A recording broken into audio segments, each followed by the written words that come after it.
Queria dizer que é um prazer participar desse projeto, não é a primeira vez, assim como o Thompson, eu estou aqui nesse projeto já desde a fundação, desde 2012. E quando a gente se propõe a vir aqui para passar algumas informações para vocês, claro que a gente não quer que você perca seu tempo, né? A gente traz você para cá para ver algo que realmente vai cair na prova. Então, são temas que a gente escolhe baseado na estatística da prova, são temas que você realmente aprende e usa, não é a coisa que você aprende e depois não vai cair na prova. E alguns temas não são assim tão agradáveis, como é que eu vou dizer, tão fáceis de digerir num primeiro encontro.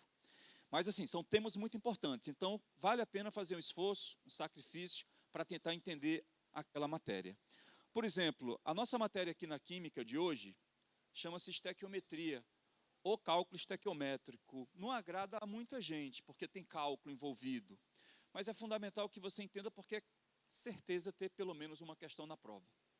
E a cada encontro que a gente tem aqui, é mais uma questão que você vai ter na prova, às vezes duas, e aí depois de muitos encontros você vai ter quase todas as questões da prova. Se você tiver entendido, você resolve. Agora, para entender o que é que você precisa, só ficar atento, prestar atenção.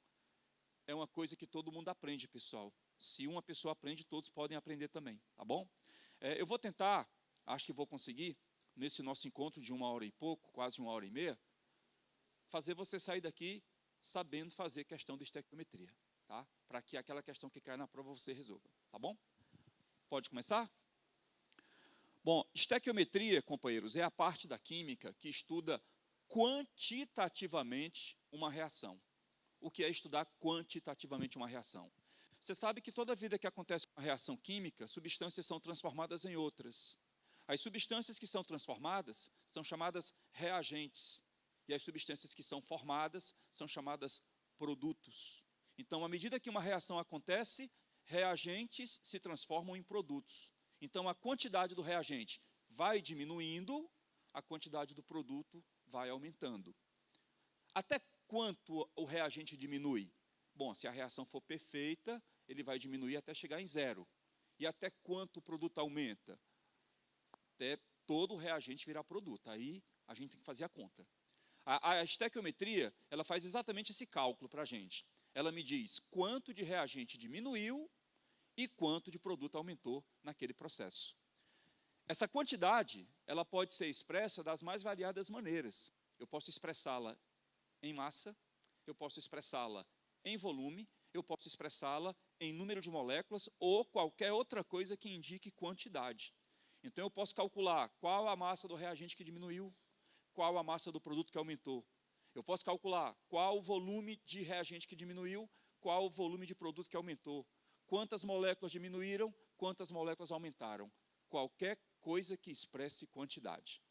Então, isso é estequiometria. É o estudo quantitativo de uma reação química. Esse estudo, companheiros, baseia-se em 3 leis principais que tem na química.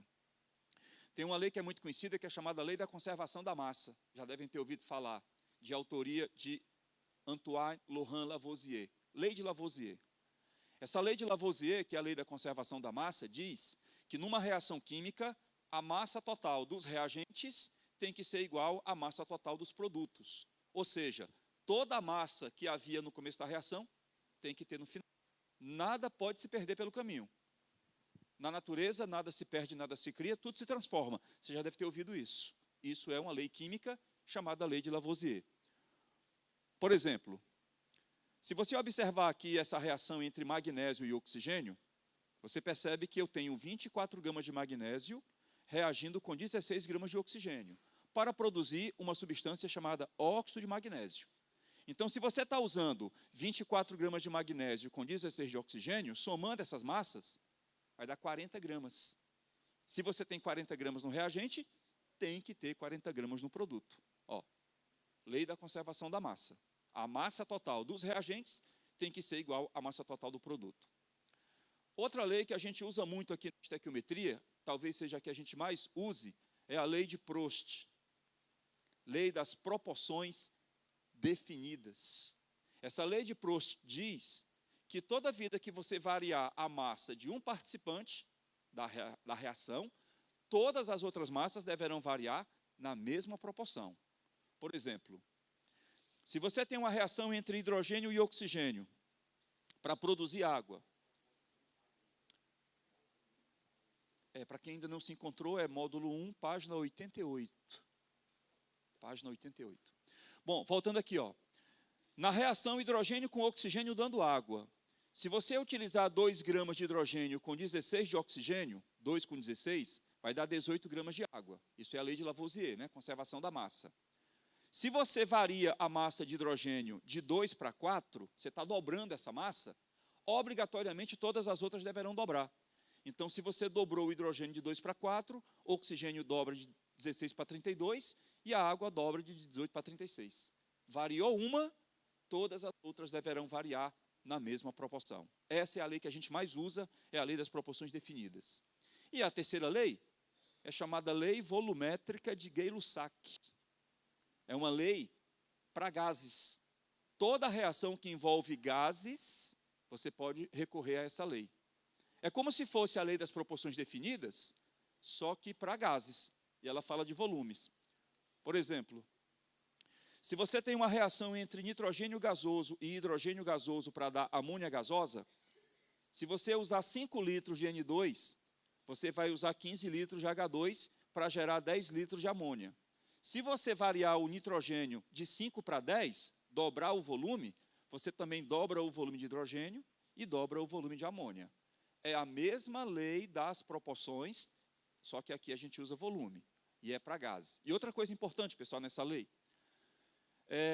você está vendo esse número que fica do lado da molécula, esse número grande? Ele chama-se coeficiente.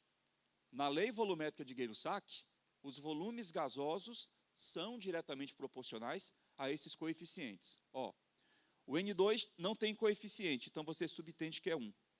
O H2 tem coeficiente 3, a amônia tem coeficiente 2.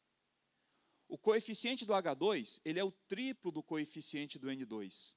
E notem que o volume de H2 é o triplo do volume do N2. O coeficiente da amônia é o dobro do coeficiente do N2. E o volume da amônia é o dobro do volume do N2. Ou seja, os volumes são diretamente proporcionais aos coeficientes. Quando você descobre um, você descobre todos. É só se basear nos coeficientes. Bom, eu costumo apresentar essas 3 leis, pessoal, mas, sinceramente, a gente faz porque é obrigatório, todo estudo estequiométrico que existe, que a gente fale nelas. Mas eu podia trocar todas essas leis que eu acabei de usar por uma, que é quem vai dirigir o seu cálculo. Todas as questões de estequiometria, elas são dirigidas por uma única regra. Uma que diz que, numa reação química, as quantidades de matéria, quando a gente fala quantidade de matéria, tem um termo mais conhecido, que é número de mol. Toda vida que falar quantidade de matéria, lembre número de mol.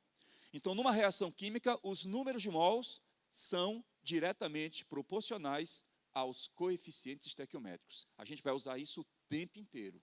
Os números de mols são diretamente proporcionais aos coeficientes. Pessoal, para você resolver uma questão de estequiometria, você vai precisar basicamente de uma equação balanceada. Tem questão que dá, tem questão que não dá. Quando a questão não dá, infelizmente, é você que vai montar. Quando você vai ter que montar a equação, significa que ela é simples, não é complexa, porque se for complexa a questão tem que dar. E o texto mais ou menos diz tudo que tem naquela equação. Mas você precisa de uma equação balanceada. Outra coisa que você vai precisar, uma informação dada e uma informação pedida. Como assim, professor? A questão de estequiometria é assim, ó. Eu quero produzir 44 gramas de gás carbônico queimando carbono. Quantos gramas de carbono eu tenho que queimar? Quantos gramas de carbono eu tenho que queimar para produzir 44 gramas de CO2? Então, ele está me dando a massa do gás carbônico e está pedindo a massa do carbono. É sempre uma informação dada e uma informação pedida.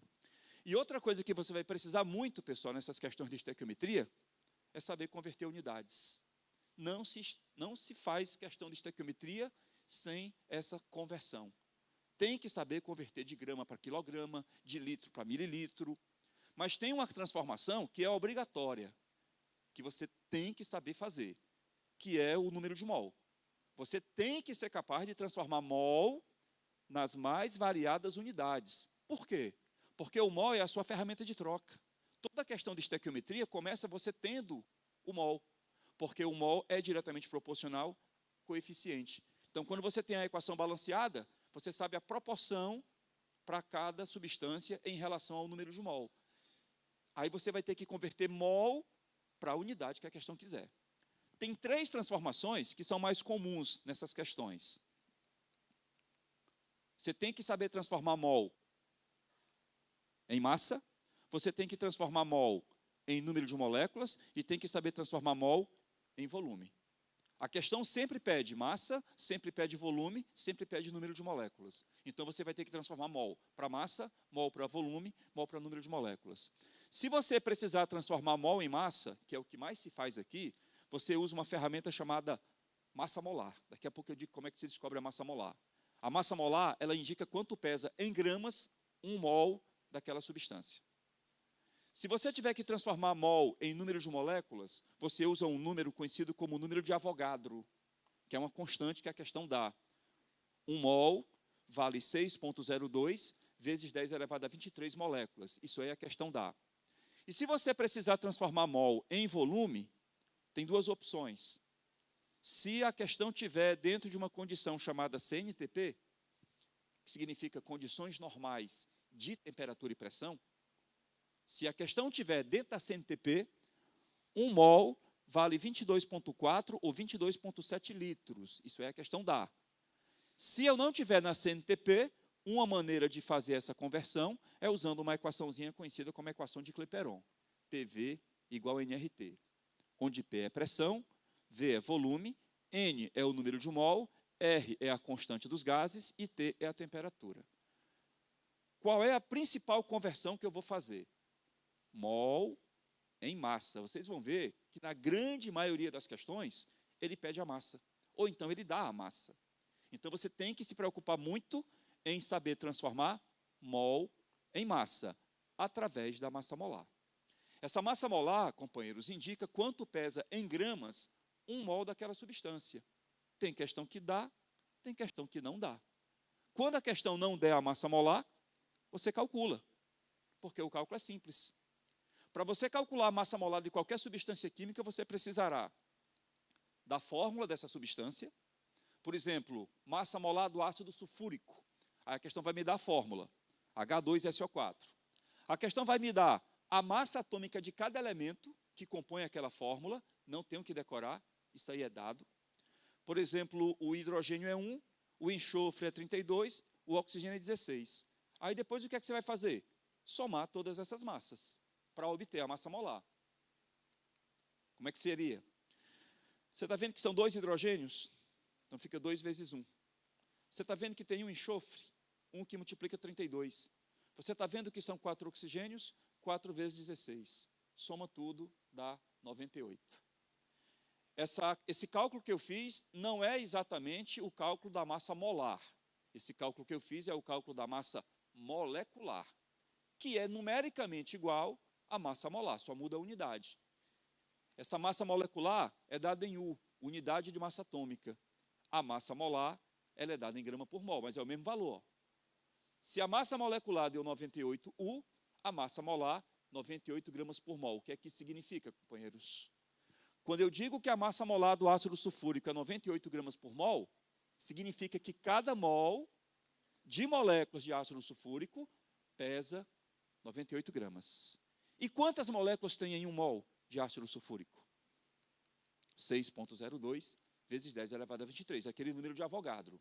Então, 6,02 vezes 10 elevado a 23 moléculas de ácido sulfúrico, que corresponde a um mol, pesa 98 gramas. Isso chama-se massa molar. É o que você mais vai usar nos cálculos.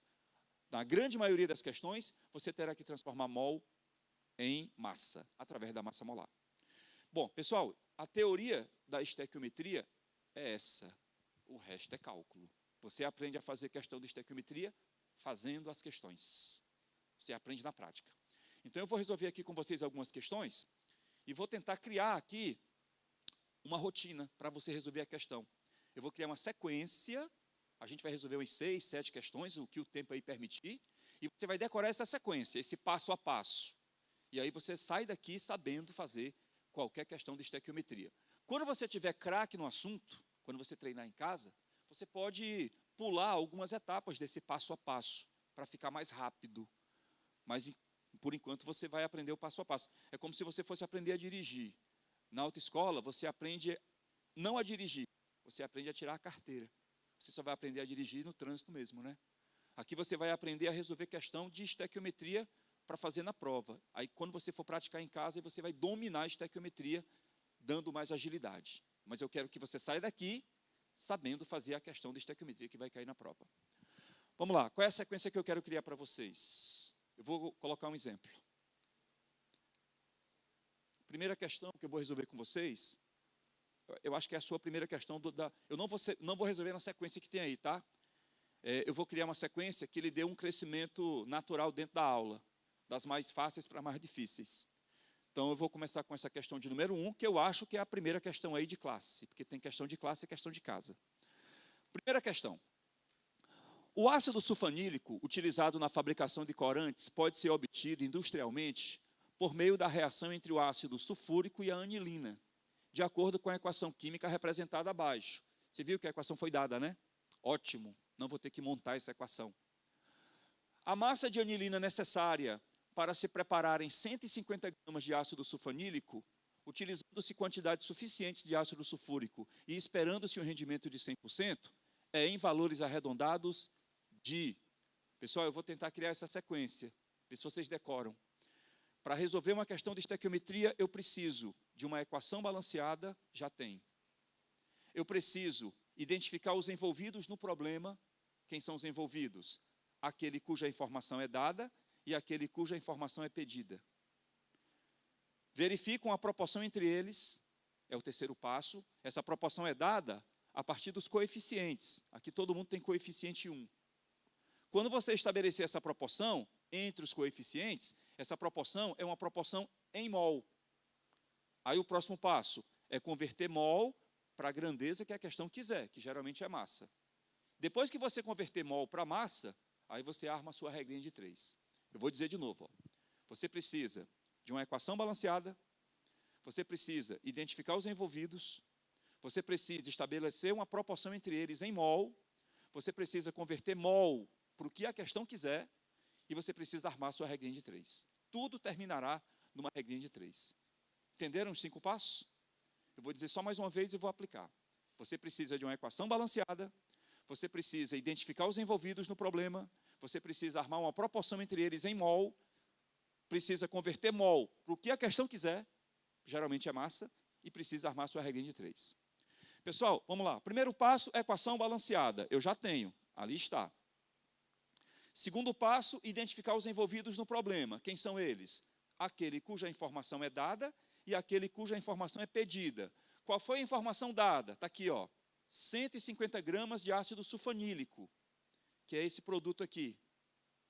A informação que ele pediu, ele quer que você calcule a quantidade de ácido sulfúrico. Então, os envolvidos são ácido sulfúrico e esse ácido sulfanílico. Qual é a proporção entre eles? 1, quando não tem coeficiente, você subentende que é 1 para 1. Vamos colocar isso em prática, pessoal. Primeiro passo, equação balanceada, já tem. Segundo passo, identifique os envolvidos no problema. Quem são?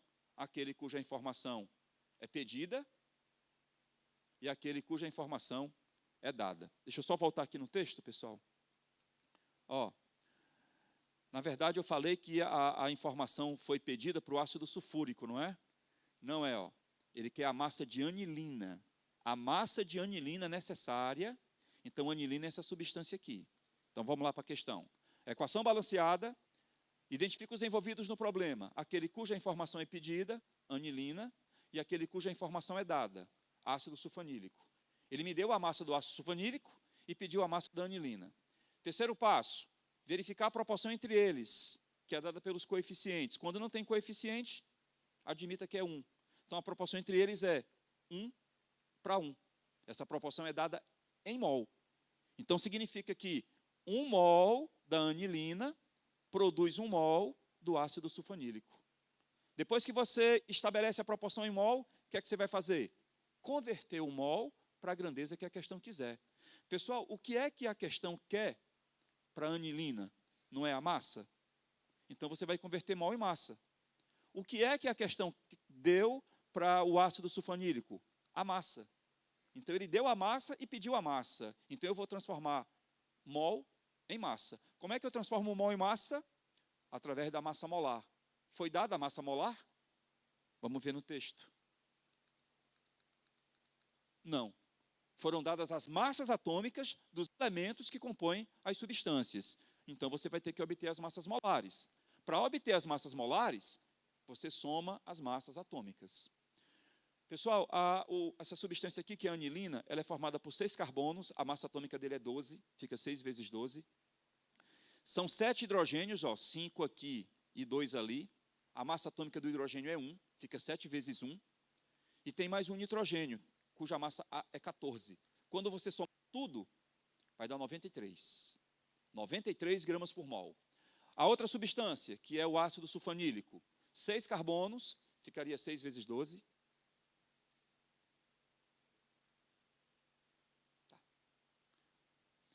6 carbonos, que seria 6 vezes 12, 7 hidrogênios, 7 vezes 1, nitrogênio 14, oxigênio 16 vezes 3, mais o enxofre, que é 16. Quando você somar todas essas massas atômicas, vai dar 173 gramas por mol.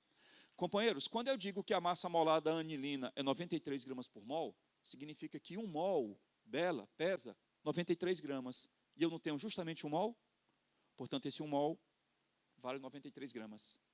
Companheiros, quando eu digo que a massa molar do ácido sulfanílico é 173 gramas por mol, significa que cada mol pesa 173 gramas. E aqui não é 1 mol, então são 173 gramas. Então, converti mol para massa. Significa que para cada 93 gramas de anilina, você produzirá 173 gramas do ácido sulfanílico. E o último passo é você montar a sua regrinha de 3. Se 93 gramas de anilina produzem 173 gramas de ácido sulfanílico, qual seria a massa de anilina para produzir os 150 gramas do ácido sulfanílico? Tudo terminará nessa regrinha de 3. Aí, produto dos meios igual dos extremos, essa massa vai ser igual 93 vezes 150 dividido por 173. Aí a matemática, tem que fazer as contas direitinho, com calma. Isso vai dar aproximadamente 80,6 gramas. Pessoal, não sei se vocês notaram, mas aquelas 5 etapas que eu citei para vocês, eu segui religiosamente, uma por uma, e cheguei no meu resultado final. Demora um pouquinho? Demora porque você está fazendo a coisa muito bem organizada. E organização é uma das coisas que se deve ter na resolução de uma questão como essa. Mas é muito seguro, pessoal. O passo a passo aí que eu desenvolvi é muito tranquilo. Eu vou dizer de novo o que foi que eu fiz. 5 etapas, né? Primeiro, preciso da equação balanceada, a equação me deu. Segundo, eu preciso identificar quem são os envolvidos no problema, que são aquele cuja informação é dada e aquele cuja informação é pedida. Terceiro, estabeleci uma proporção entre eles, em mol. Essa proporção é dada pelos coeficientes, então a equação tem que estar balanceada. Quarto passo, converti em mol naquilo que a questão queria, que era a massa. E o quinto e último passo foi fazer a regrinha de 3. Se você seguir esse passo a passo, você faz qualquer questão de estequiometria. Companheiros, alguém quer fazer alguma pergunta? Alguém não entendeu esse passo a passo? Eu estou dando um tempinho para vocês copiarem também, né? Tudo bem, então? Deu para entender? Foi só a primeira, né? Daqui a umas 8 questões que a gente fizer, eu acho que você já vai estar com isso aqui tudo bem decoradinho na cabeça, tudo bem organizado, e vai fazer isso com maior velocidade. Posso passar para ver a segunda? Pois não?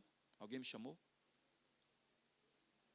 Pronto, Pronto. A companheira aqui fez uma pergunta muito interessante, e certamente durante a aula essa situação ia aparecer, companheira. Ela perguntou se no lugar desse 1 aqui fosse um 2, o que é que mudaria? É que aqui seriam 2 mols, no lugar de 1. Sendo 2 mols, essa massa molar que eu calculei, ela é para 1 mol. Se aqui fosse um 2, aqui também seria um 2, e eu multiplicaria esse 173 também por 2. Eu só vou usar o Avogadro, aquele 6,02 vezes 10 elevado a 23, se a questão quiser saber o número de moléculas. Enquanto ele não perguntar quantas moléculas tem, eu não vou usar, porque aquele número vai me dizer quantas moléculas tem em 1 mol. Tá bom?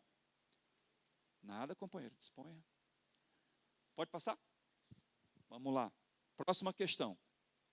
Resposta é letra A, tá bom? Próxima questão, pessoal, é a questão 8, mas é da lista das questões de casa. A questão diz assim: o ácido nítrico em excesso reagiu com 200 gramas de cobre metálico puro, conforme a equação química a seguir. Olha só que coisa boa, né? A equação foi dada de novo.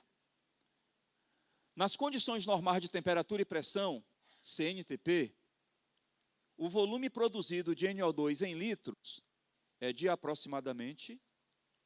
Vamos lá de novo, eu vou dizer os 5 passos, mas a partir da terceira questão eu já queria ouvir de vocês decorados esses 5 passos. Tá? Vamos lá.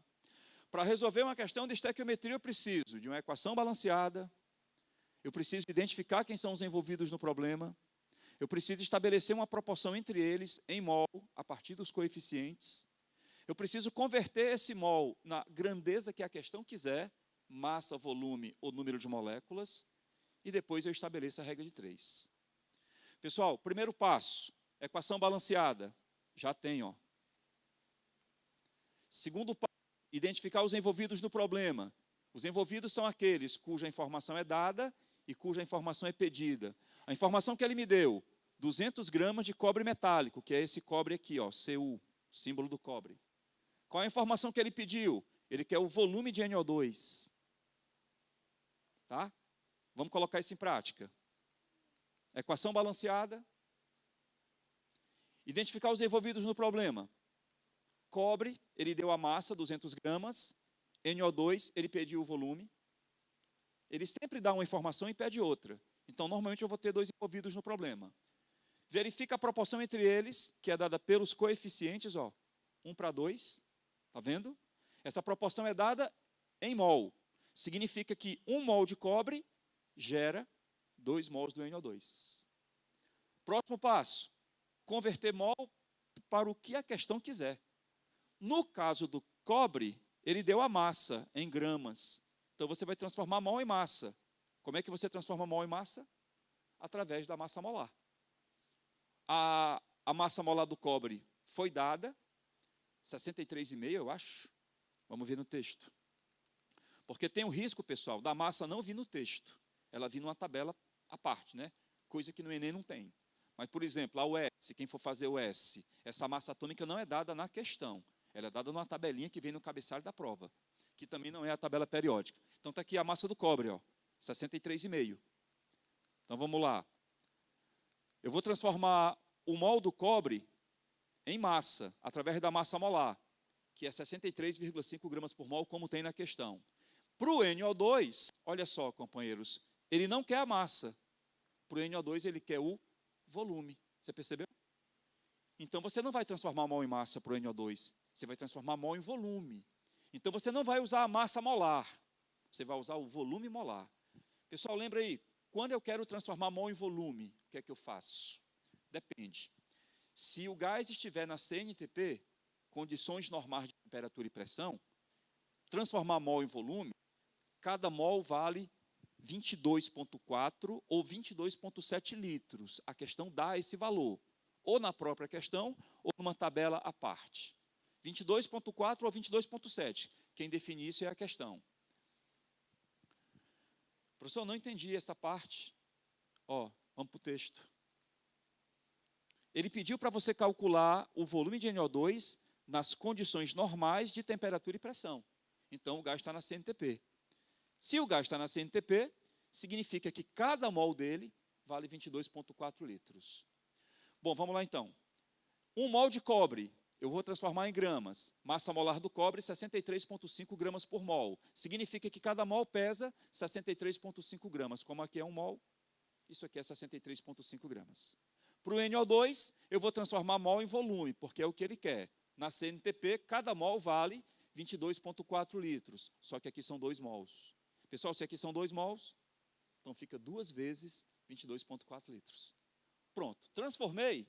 O último passo é armar a regra de 3. Companheiros, se 63,5 gramas de cobre produzem esse volume de NO2, então 200 gramas de cobre produziriam qual volume de NO2?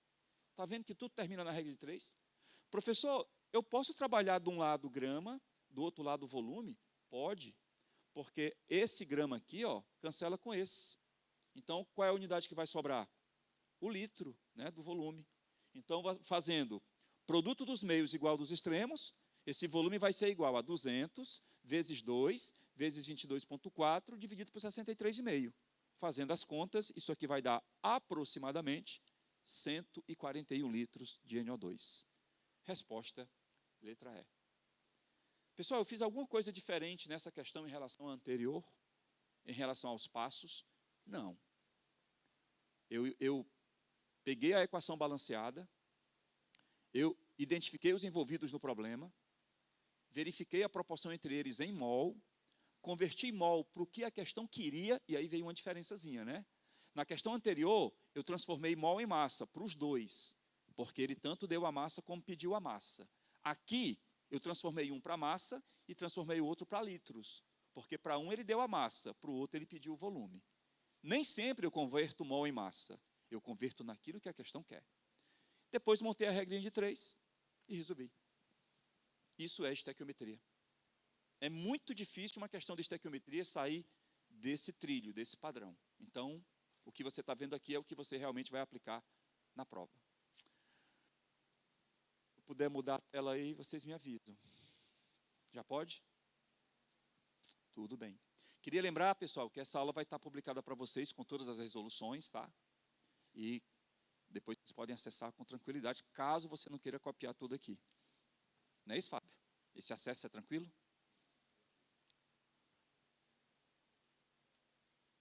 Posso passar? Fala, companheira. Tem uma pergunta aqui. Tem.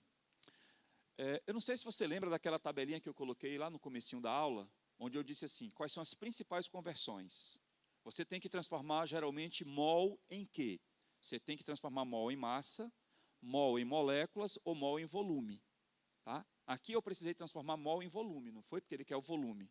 Quando você vai transformar mol em volume, tem duas opções. Se o gás estiver numa condição chamada CNTP, condições normais de temperatura e pressão, que foi o que a questão apresentou, cada mol de um gás vale 22,4 litros. Tá bom? Essa constante é dada. Se o gás não estiver na CNTP, você converte mol em volume através de uma equação chamada equação de Clapeyron, que é PV igual a nRT. Mas geralmente ele vai estar na CNTP. Então, o que foi que eu fiz? O gás NO2, o volume molar dele é 22,4 litros por mol. Isso aqui é constante. Cada mol corresponde a esse volume. Mas aqui não são 2 mols? 2 mols são 2 vezes esse volume. Tá bom? Para transformar mol em volume na CNTP, cada mol é 22,4 litros. Qualquer gás estando na CNTP, independente de quem seja o gás, um mol é 22,4 litros. Algumas questões dão 22,7. É um dos dois. Tá bom? Vamos lá, mais uma, pessoal. Questão de número 10 de casa. Tá? De casa. Questão do Enem. No Japão, um movimento nacional para a promoção da luta contra o aquecimento global leva o slogan: uma pessoa, um dia, 1 quilo de CO2 a menos. A ideia é cada pessoa reduzir em 1 quilograma a quantidade de CO2 emitida todo dia por meio de pequenos gestos ecológicos, como diminuir a queima do gás de cozinha. Considerando um processo de combustão completa de um gás de cozinha, composto exclusivamente por butano, C4H10, a mínima quantidade desse gás que um japonês deve deixar de queimar para atender à meta diária, apenas com esse gesto, é... Pessoal, a ideia aqui do japonês é reduzir a emissão de CO2 para a atmosfera, que causa efeito estufa, ou agravamento do efeito estufa. Então, tem algumas atitudes que cada um pode fazer para reduzir essa emissão de CO2, atitudes caseiras, inclusive. Por exemplo, usar menos gás de cozinha. Para preparar o alimento, faz você lançar menos gás carbônico na atmosfera. Porque quanto mais gás de cozinha você queima, mais CO2 você gera e mais você polui. Professor, e como é que eu vou reduzir a quantidade, como é que eu vou diminuir o consumo de gás de cozinha? Porque isso é bom, porque tanto ajuda o planeta, porque polui menos, como economiza em casa, né? Porque o botijão de gás é muito caro, R$ 70 por aí. Então, quanto menos gás de cozinha eu uso, mais eu economizo e ainda ajuda o planeta. E como é que eu faço isso para economizar? Ó, pessoal, tem umas técnicas básicas que funcionam. Por exemplo, tem muita gente que quando vai preparar o arroz, põe a água para ferver, e antes de colocar a água para ferver, já tempera a água, bota sal, colorau, aí espera a água ferver para botar o arroz. Quem faz assim, né? Porque tem gente que faz arroz como? Bota o arroz logo para refogar, depois que põe a água. Mas tem gente que aquece a água para depois colocar o arroz. Pessoal, se você for aquecer a água antes, para depois colocar o arroz, espere para colocar o tempero, só depois que a água ferver. Sabe por quê? Porque a água pura, ela evapora, ela entra em ebulição a 100 graus. Quando a água não é pura, quando ela tem alguma coisa dentro dela, sal, colorau ou qualquer coisa que seja, ela não entra em ebulição a 100, ela entra em ebulição acima de 100. A presença de qualquer componente estranho à água faz a temperatura de ebulição dela aumentar. Aí, conclusão, você gasta menos gás fazendo a água entrar em ebulição a 100 graus ou acima de 100 graus? A 100 graus. Então, se você colocar o tempero depois que a água ferver, melhor, porque você precisa de menos calor para poder fazer a água entrar em ebulição. Você gasta menos gás de cozinha. Então, tem algumas bobagenzinhas como essa aí que ajudam a economizar gás de cozinha e ajuda a não poluir tanto o planeta. Tá bom? Bom, então a ideia é cada japonês reduzir em 1 quilograma a produção de gás carbônico na atmosfera. Para economizar 1 quilograma de CO2, eu tenho que queimar butano a menos. Quanto? Quantos quilogramas a menos de gás de cozinha eu precisaria deixar de usar para deixar de poluir o planeta com 1 quilograma? O cálculo é assim, ó. Para produzir 1 quilograma de CO2, quanto de butano eu tenho que queimar? E se eu não queimar esse butano, então eu não produzo esse quilograma de CO2. Bom, essa questão tem um probleminha em relação às outras. A equação não foi dada. Lembra que eu falei dessa possibilidade? Você precisa de uma equação balanceada, pessoal. E tem questão que não traz a equação. Mas quando a equação não é dada, pode ter certeza, é porque a equação é simples, ela é mecânica, ela é montada baseada em uma regra. Por exemplo, uma das que mais caem é a combustão. É muito comum você ter que montar uma equação de combustão. Toda vida que você tiver que montar uma equação de combustão, companheiro, você faz assim, ó. Você pega o combustível, que é o butano, C4H10, a fórmula foi dada. Para que esse combustível sofra combustão, tem que ter um componente essencial, que é o comburente, que é o oxigênio do ar atmosférico, O2. E toda vida que você tem uma combustão completa, e admite-se que ela é completa, os produtos são sempre os mesmos: gás carbônico e água. Então, toda vida que cair na prova para você montar uma equação de combustão, olha como a coisa é mecânica. Você põe o combustível mais O2, produzindo CO2 e água. Combustível mais O2, dando CO2 e água. É sempre assim a combustão. Você vai agora balancear. Você está vendo que no primeiro membro tem 4 carbonos? No segundo membro só tem 1. Tem que botar um 4 lá. Você está vendo que no primeiro membro tem 10 hidrogênios? No segundo só tem 2. Tem que multiplicar por 5. Você está vendo que no primeiro membro tem 2 oxigênios? Vamos contar quantos tem no segundo. 4 vezes 2, que dá 8. Aí 5 vezes 1, que dá 5. 8 com 5, 13. Então vai ter que ter 13 também no primeiro membro. Pessoal, por quanto é que eu multiplicaria esse 2 para que o produto, para que seja 13 a resposta? Por quanto eu multiplico 2 para dar 13? 6,5, 6,5. 6,5 é a mesma coisa que 13 sobre 2. Se você não quiser ficar com essa fraçãozinha aqui, pessoal, tá? Você pode multiplicar tudo por 2. E aí você elimina a fração. Mas, sinceramente, não precisa. Porque o que importa aqui é a proporção. E como o O2 não é um dos envolvidos no problema, pode deixar a fração para ele mesmo, eu não vou usar. Tudo bem? Companheiro Valmir. Pessoal, o primeiro probleminha eu já resolvi. A equação eu já tenho. Tá? O normal é que a questão dê a equação. Aqui não foi dada. Então eu tive que montar. Quando eu tenho que montar, é porque é uma equação simples, como é uma combustão. Vamos continuar aquelas etapas. Primeiro passo, preciso de uma equação balanceada. Já tenho. Qual parte, companheira? O 13 sobre 2? Tá bom, a companheira ali não entendeu aquele 13 sobre 2. Vamos lá de novo. Pessoal, aqui eu vou começar de novo. Ó. Eu tinha 4 carbonos no primeiro membro, no segundo só tinha 1, multipliquei por 4. Eu tinha 10 hidrogênios no primeiro membro, no segundo só tinha 2, eu multipliquei por 5. Oxigênios no primeiro membro, 2. No segundo, 4 vezes 2, 8. 8 com 5, 13. Você concorda que tem 13 oxigênios no segundo membro? Então vai ter que ter 13 também no primeiro. Então você vai ter que multiplicar esse 2 aqui por um número, para que o resultado seja 13. Esse número é 6,5. 6,5. Eu podia colocar 6,5 ali, como podia colocar 13 sobre 2, que dá no mesmo. Beleza? Pessoal, quem são os envolvidos no problema? Vamos voltar para o texto.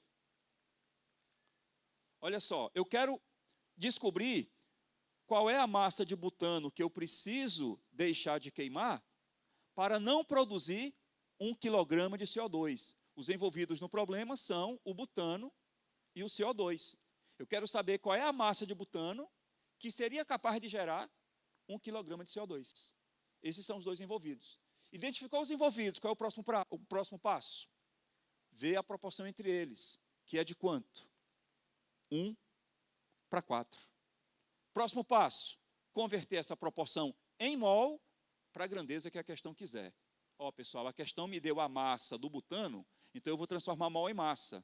Para transformar mol em massa, eu vou precisar da massa molar, que não foi dada.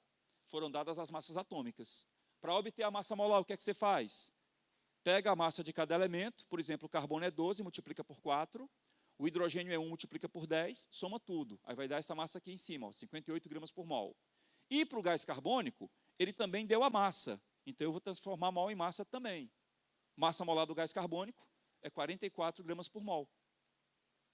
12 do carbono, mais 2 oxigênios, que são 2 vezes 16. Olha, pessoal, esse negócio de massa molar, você vai estar constantemente calculando. Constantemente. Então, esse cálculo é simplesmente a soma das massas atômicas que são dadas. Significa que 1 mol de butano pesa 58 gramas. E 4 mol de gás carbônico? São 4 vezes 44 gramas, porque cada mol vale 44. Pessoal, se 58 gramas de butano geram 4 vezes 44 gramas de CO2, então qual seria a massa de butano que geraria 1 quilograma de CO2? Percebeu que tudo termina na regra de 3, né? Professor, eu tenho que transformar, porque aqui está quilograma e aqui em cima está grama. Não precisa, pessoal. Ele quer a resposta em quilograma. Esse grama aqui do butano cancela com esse grama aqui do CO2. Então, a sua resposta já vai ser em quilograma mesmo. Aí, essa massa seria 58 vezes 1, dividido por 4 vezes 44, que dá aproximadamente 0,33. 0,33 quilograma de butano, resposta B de bola. Conclusão, pessoal.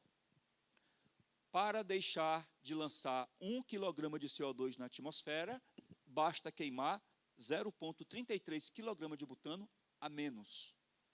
Para essa massa de butano que eu deixo de queimar, eu deixo de lançar na atmosfera 1 quilograma de CO2.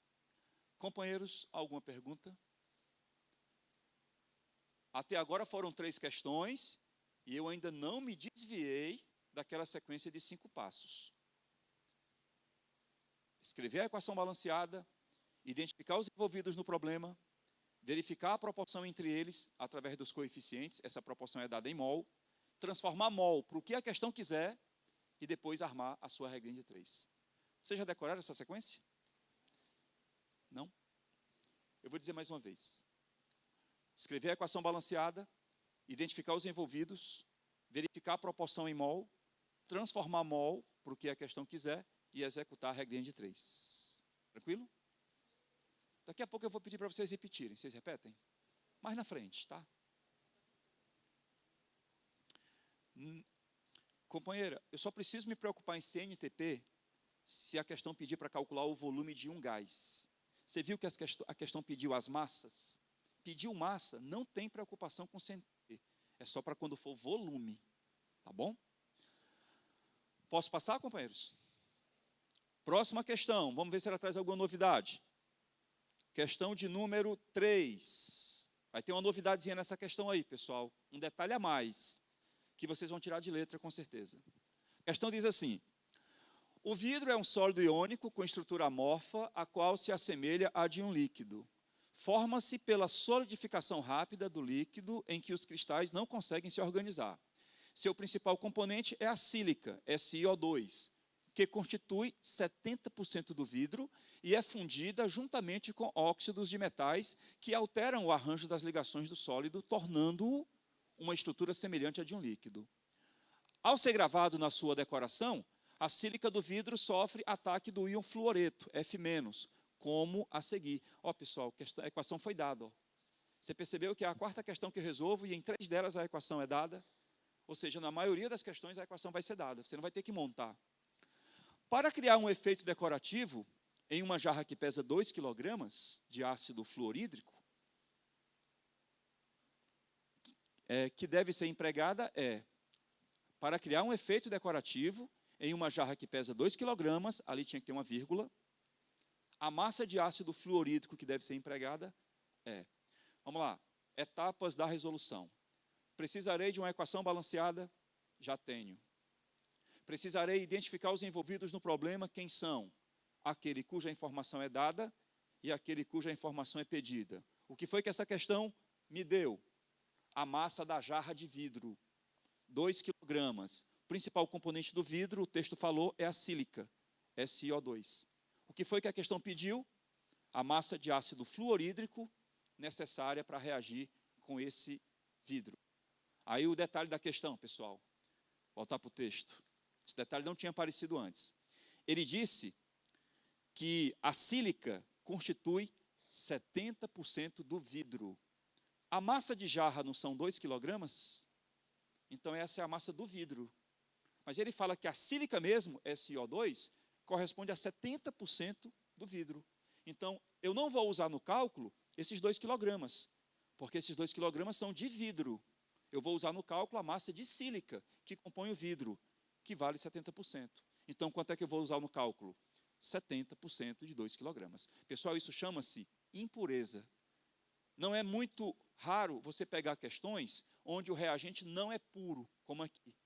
Quando você perceber que o reagente não é 100% puro, lembre-se de uma regrinha. As impurezas são inertes ao processo. As impurezas não reagem. Só reage o que é puro.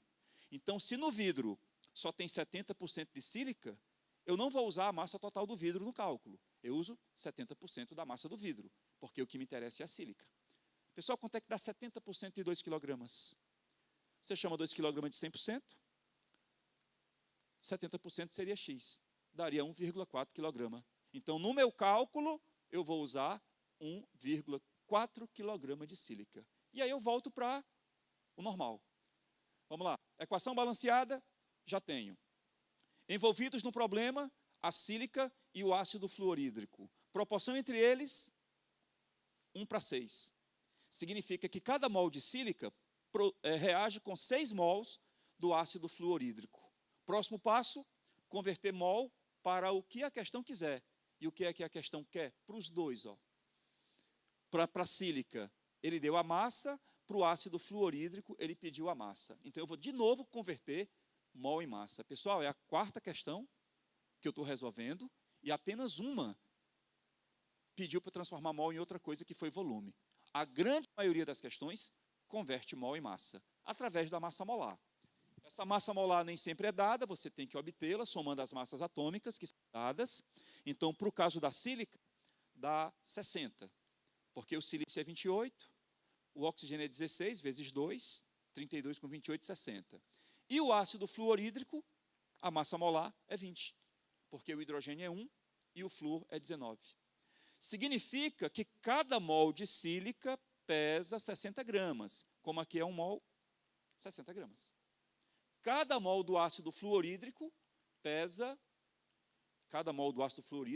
20 gramas. Ó. Como aqui são 6 mols, 6 vezes 20 gramas. Significa, pessoal, que para cada 60 gramas de sílica, você deve reagir 6 vezes 20 gramas de ácido fluorídrico. Então, com 1,4 kg de sílica, qual é a massa de ácido que vai reagir? Tudo termina na regrinha de 3. Professor, não precisa transformar esse quilograma para grama, não? Não, ele quer a massa em quilogramas, não quer? Então, esse grama da sílica cancela com esse grama do ácido fluorídrico. Aí, essa massa vai ser igual 1,4 multiplicado por 6, multiplicado por 20, dividido por 60, que dá 2,8 quilogramas de ácido fluorídrico. Resposta correta, B de bola. Pessoal, a única coisa que essa questão trouxe, além do que a gente vem trabalhando, é que o reagente não era puro, era só 70% puro. Então, eu calculei 70% da massa total e usei no cálculo. Impurezas não reagem, só reagem o que é puro. Companheiros, alguma pergunta nessa questão, enquanto o pessoal copia? Companheira, massa atômica obrigatoriamente é dada, você não precisa decorar.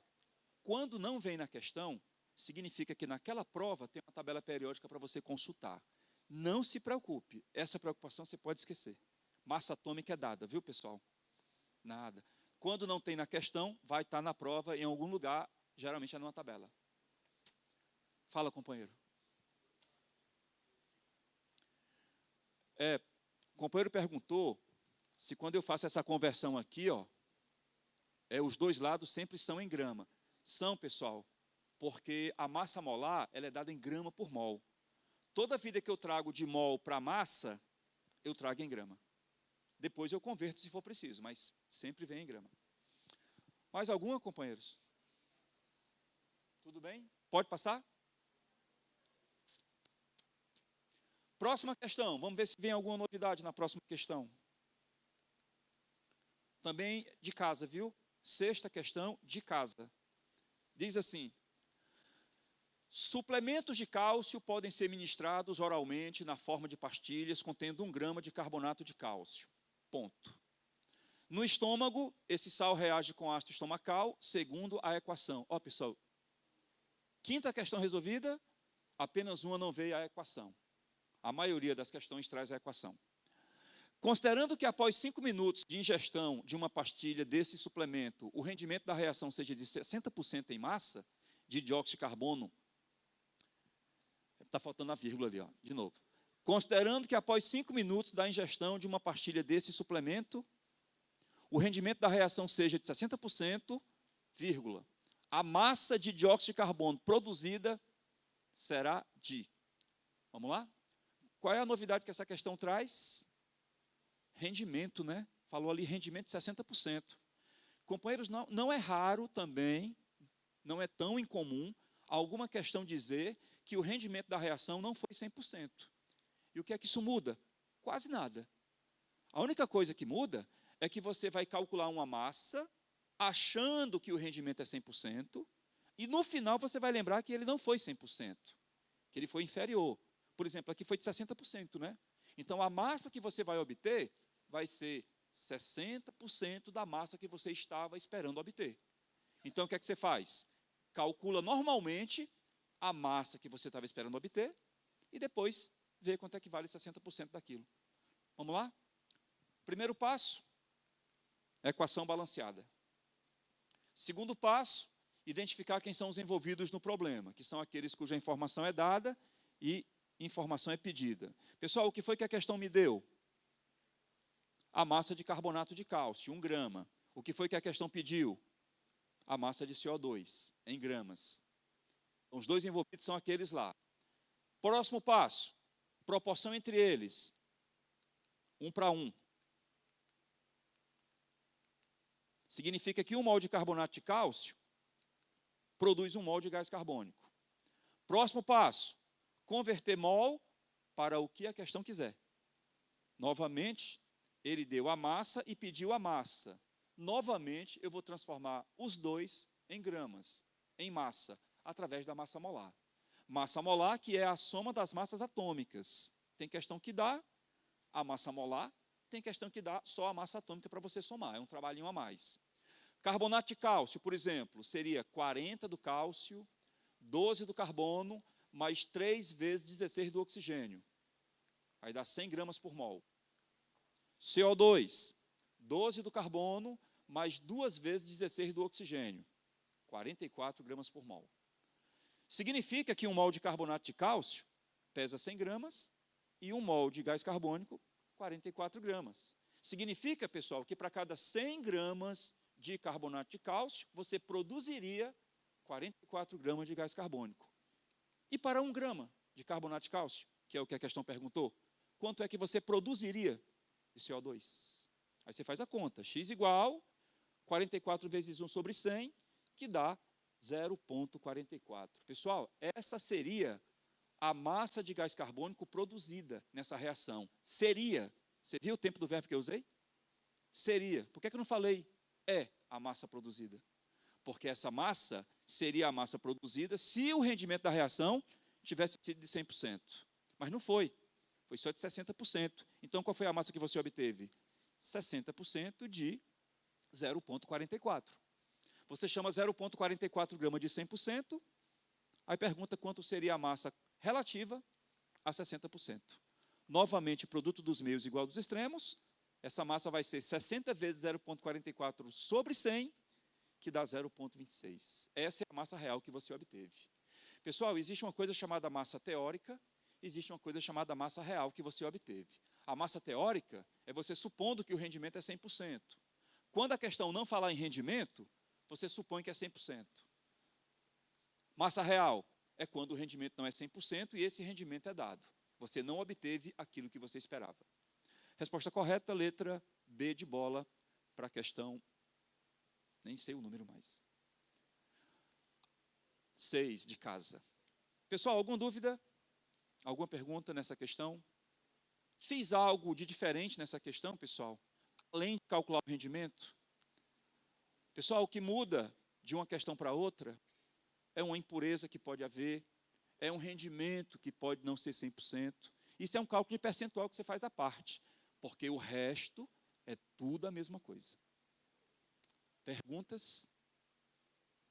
Pois não? Diga lá, companheiro.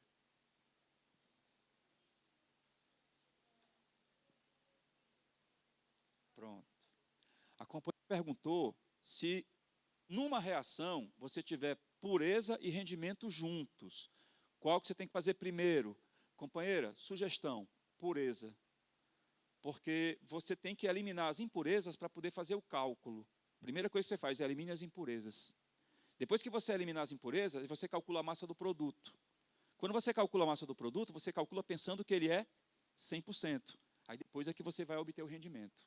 Pureza é para o reagente, é o início da questão. Rendimento é para o produto, é o final da questão.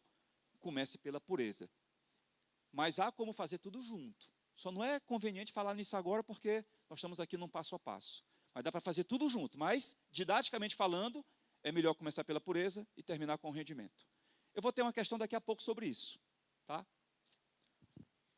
Pode passar? Vamos lá, próxima questão. 7, de casa. Essa questão vai trazer um outro detalhezinho diferente, pessoal. Vamos ver qual é. A questão diz assim: durante a Segunda Guerra Mundial, um cientista desenvolveu 2 medalhas de ouro, aliás, dissolveu 2 medalhas de ouro para evitar que fossem confiscadas pelo exército nazista. Posteriormente, o ouro foi recuperado e as medalhas novamente confeccionadas. As equações balanceadas a seguir representam os processos de dissolução e de recuperação das medalhas. Uma reação para dissolver a medalha e a outra para recuperar a medalha. Admita que foram consumidos 252 gramas de ácido nítrico para a completa dissolução das medalhas. Nesse caso, a massa de NaHSO3, chamado bisulfito de sódio, em gramas, necessária para a recuperação de todo o ouro, corresponde A. O que é que tem de diferente nessa questão, pessoal? Antes disso, vocês ouviram falar desse fato aí, da esperteza desse cara? Os alemães, quando invadiam os países na Segunda Guerra Mundial, eles confiscavam todo o ouro que havia. E aí, alguns países, alguns cientistas, algumas pessoas mais inteligentes, sabendo que isso ia acontecer, pegavam todo o ouro que tinham e dissolviam em um material chamado água régia. A água régia é uma mistura de dois ácidos, clorídrico e nítrico, altamente concentrados, que corrói até ouro, corrói tudo, porque ouro é um metal nobre, né? Quase nada reage com ouro. A água régia reage. Então o cara dissolvia o ouro na água régia, deixava lá dissolvido, os alemães passavam, não encontravam o ouro sólido que eles queriam, iam embora, aí depois o cara pegava essa soluçãozinha e recuperava o ouro através de um processo químico inverso. E aí ele conseguia salvar o ouro dele. Bom, pessoal, o que tem de diferente nessa questão é que há duas reações, quando o normal é só uma. E aí, quando tem duas reações, eu vou ter que ter uma preocupaçãozinha preliminar, antes de colocar em prática aquelas 5 operações. Qual seria a minha preocupação? Transformar essas duas equações em uma só. Mas eu não preciso exatamente transformar as duas em uma só. Eu preciso ajustar as duas, como se fosse balancear as duas simultaneamente. Então, a dica é a seguinte, ó. Quando você tiver duas reações envolvidas, você procure nas duas reações uma substância que esteja nas duas equações ao mesmo tempo. Só que ela tem que estar em uma de um lado, na outra do outro lado. Ela tem que primeiro aparecer como reagente e depois aparecer como produto. Pessoal, dá uma olhada nessa substância aqui, ó. Você está vendo que é a mesma substância? Só que ela apareceu nas duas equações, em lados opostos. Essa substância, ela foi produzida na primeira e foi consumida na segunda. Essa substância chama-se intermediária. Na hora que eu for resolver uma questão de estequiometria, que houver duas reações, eu tenho que procurar essa substância que apareça como produto na primeira, como reagente na segunda. Ela vai ser o meu referencial para balanceamento. É que o coeficiente dela nas duas equações tem que ser o mesmo. Vocês notaram que na primeira equação o coeficiente dela é 1 e na segunda o coeficiente dela é 2? Eu não posso fazer nada nessa questão enquanto eu não igualar esses coeficientes. E aí você poderá multiplicar uma ou as duas equações para fazer os coeficientes dessa substância ficar igual nas duas. O que é que você faria? Para fazer com que o coeficiente da primeira seja o mesmo coeficiente da segunda, o que é que você faria? Multiplicaria a primeira equação por 2.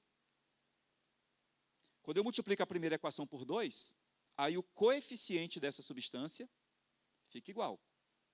2 aqui, 2 aqui. Pronto. Fiz isso, já posso trabalhar a questão. Se eu quiser somar duas equações para obter só uma, pessoal, eu posso fazer. Mas não precisa.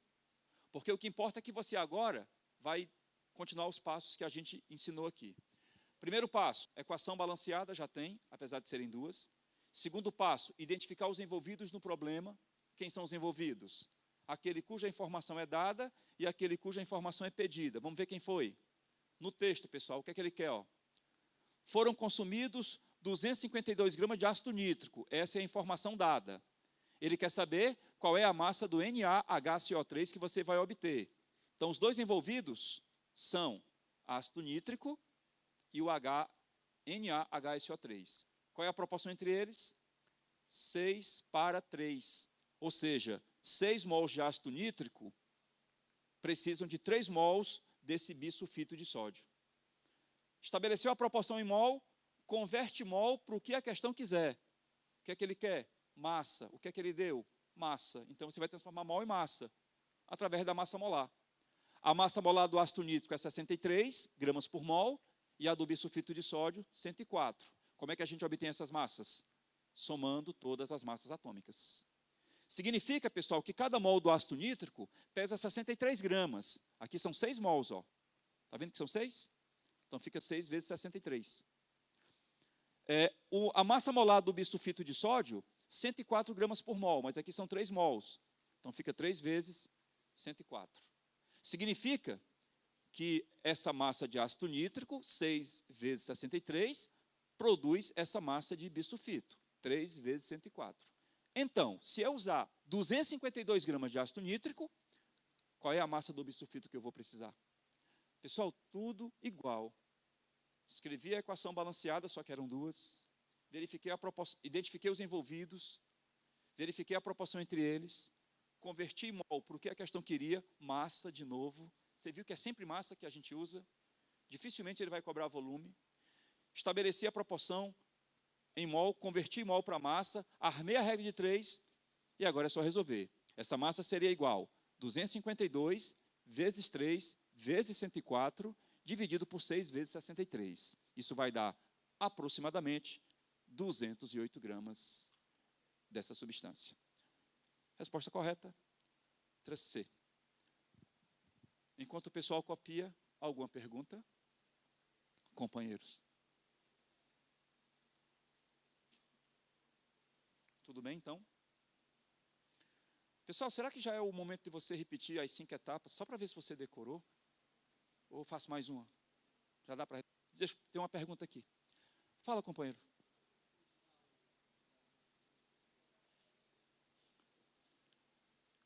Por que eu não posso usar esse elemento intermediário? Ah, tá, certo. Ó, pessoal, escuta aí, o companheiro fez uma pergunta aqui importante. Eu falei que quando você tem duas reações, você tem que procurar uma substância que esteja nas duas em lados opostos, para poder igualar o coeficiente dela, né? Aí ele perguntou, por que não poderia ser o HCl, ó, que tem aqui e tem ali? Resposta, essa substância tem que aparecer primeiro como produto e depois como reagente. Então, na primeira equação, ela tem que estar no primeiro membro, aliás, no segundo membro, e na segunda equação, no primeiro. Uma substância, para ser chamada de intermediária, ela tem que primeiro ser produzida, para depois ser consumida. Então, não é qualquer substância. Ela tem que ser produto na primeira, reagente na segunda. Tranquilo, companheiro? Muito boa pergunta, eu nem me toquei também de falar isso. Tem outra pergunta aqui, pessoal. H2O. H2O, 3 e 3. Aparece no primeiro membro como produto, no segundo como reagente. Podia ser, só que o H2O é uma substância... Aí você vai usar o bom senso. A água, geralmente, é um subproduto de uma reação. A água, geralmente, ela funciona no processo como um meio para facilitar o processo. A água quase nunca é o meu participante principal, mesmo que ela esteja nas mesmas condições dos outros. Então, a água a gente não usa, a não ser que a questão peça alguma coisa sobre ela. Tá? A água é subproduto, vamos supor. Tá bom? Pessoal, mais alguma? Posso passar? Tem mais uma pergunta. O negócio está bom. Fala, companheiro. O reagente em excesso seria uma outra categoria de questão. Eu pretendo chegar lá, se o tempo permitir. Se não, como é que a gente... Você precisa ver... Quando você estabelece a proporção entre os reagentes, você verifica se as massas que foram dadas estão de acordo com aquela proporção. Quando não estiverem, tem alguém em excesso. Pela proporção, dá para perceber. Se não der tempo eu explicar aqui, eu resolvo contigo aqui no final, tá bom? Pessoal, próxima questão. Questão 7. De casa. Questão do Enem. Pessoal, você lembra que existem 3 situaçõezinhas que me fazem desviar um pouquinho do meu caminho normal, que é o reagente impuro, o rendimento quando não é 100%, quando você tem mais de uma equação. Essa questão do Enem reúne os 3 na mesma questão. Olha o que essa questão diz. Para proteger estruturas de aço da corrosão, a indústria utiliza uma técnica chamada galvanização. Um metal bastante utilizado nesse processo é o zinco, que pode ser obtido a partir de um minério denominado esfarelita, de pureza 75%. Considere que a conversão do minério em zinco metálico tem rendimento de 80% nessa sequência de equações químicas. Considere as massas molares. Ó, ele me deu as massas molares, companheiros, não me deu as massas atômicas. Ótimo, né? Não tenho que fazer aquele cálculo à parte. Que valor mais próximo da massa de zinco metálico em quilogramas será produzido a partir de 100 quilogramas de esfarelita? Pessoal, essa questão tem 3 situações diferentes. fora daquele padrão normal que a gente começou a aula. Olha só, a pureza do material é de 75%. Significa que no meu cálculo eu não vou usar 100 kg de esfarelita. Eu vou usar quanto? 75% de 100 kg. O rendimento da reação não é 100%, é de 80%. O que é que significa? Que no final eu vou calcular uma massa teórica, achando que o rendimento é 100%, aí depois eu vou ter que tirar 80%. E outro caso especial, eu tenho duas equações, vou ter que ajustar para conseguir resolver a questão. Vamos lá então. Primeira coisa que eu faço, ajustar as equações para conseguir começar o cálculo. Deverei procurar uma substância que esteja nas duas equações, que apareça primeiro como produto e apareça depois como reagente. Essa substância é esse ZNO, óxido de zinco. Está vendo? Ele apareceu aqui como produto, aqui como reagente. Preciso igualar o coeficiente dele, para poder fazer o cálculo. Como aqui na primeira equação o coeficiente é 2 e aqui o coeficiente é 1, eu multiplico essa segunda equação por 2. E aí eu consegui igualar o coeficiente dele. O que eu vou fazer aqui, pessoal, é opcional. Mas se quiser fazer, a coisa fica mais organizada. Eu não fiz na outra questão, que é transformar essas duas equações em uma só. Eu vou somar as duas. Para somar as duas, aquela substância cujo coeficiente eu igualei, ela é cancelada. Eu igualo para poder cancelar. O intermediário, ele não entra na reação global. Aí o que é que sobra? 2 mol de sulfeto de zinco, mais 3 mols do O2, mais 2 do CO, dando 2 mols de zinco, mais 2 do SO2, mais 2 do CO2. Eu não preciso obter essa equação global. É opcional. Mas a coisa fica mais organizada. Pessoal, quem são os envolvidos no problema? Aquele cuja informação é dada e aquele cuja informação é pedida. O que foi que a questão me deu? A questão me deu a massa do sulfeto de zinco, 100 kg, mas ele não é 100% puro, ele é 75% puro. Então, o primeiro passo é eliminar essa impureza. Se 100 kg são 100%, 75% são 75 kg. Esse é o valor que eu vou usar no meu cálculo. Os envolvidos no problema, o zinco, aliás, o sulfeto de zinco e o zinco. Qual é a proporção entre eles? 2 para 2. Se você não quiser colocar 2 para 2, pode colocar 1 para 1.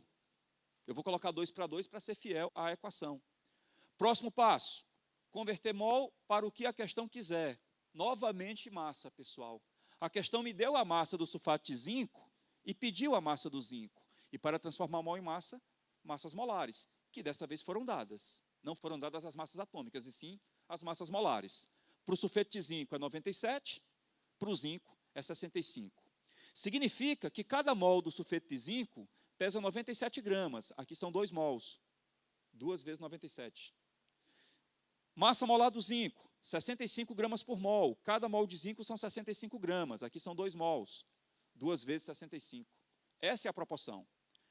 Para cada 2 vezes 97 gramas de sulfeto, você produziria 2 vezes 65 gramas de zinco. Você pode cancelar esse 2 com esse 2 aqui, já se quiser.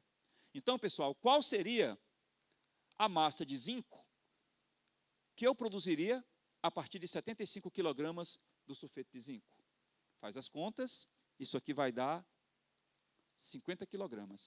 Pessoal, 50 kg de zinco é a massa de zinco que eu estava esperando obter nesse processo, se o rendimento da reação fosse 100%.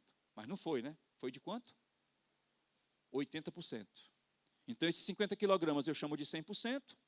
Qual seria a massa relativa a 80%? 40 kg. Resposta correta, letra C. Companheiros, alguma pergunta? Alguma dúvida? Enquanto o pessoal copia. Pessoal, eu queria muito sair daqui hoje muito satisfeito. Eu já estou muito satisfeito, porque ela foi muito boa, mas eu queria sair mais. Eu queria que vocês repetissem para mim, se fosse possível, as 5 etapas que eu citei a aula toda. Porque aí ficaria provado que você realmente entendeu o passo a passo. Tem uma perguntinha ali antes. Não ouvi. Se você der uma lidazinha no texto, ele fala que o rendimento da reação é 80%. Deu para ver? Rendimento, 80% está no texto. Então, essa massa que eu calculei, 50 quilogramas, seria pensando no rendimento de 100%. Como foi de 80, só deu 40 quilogramas. Pessoal, diz aí para mim, primeiro passo. Escrever a equação balanceada. Segundo passo. Identificar os envolvidos no problema. Terceiro passo. Estabelecer a proporção entre eles em mol. Quarto passo. Converter de mol para o que a questão quiser. Geralmente é massa. E o quinto passo. Estabelecer a regrinha de 3. Pessoal, siga esse passo a passo que você vai fazer as questões. Obrigado.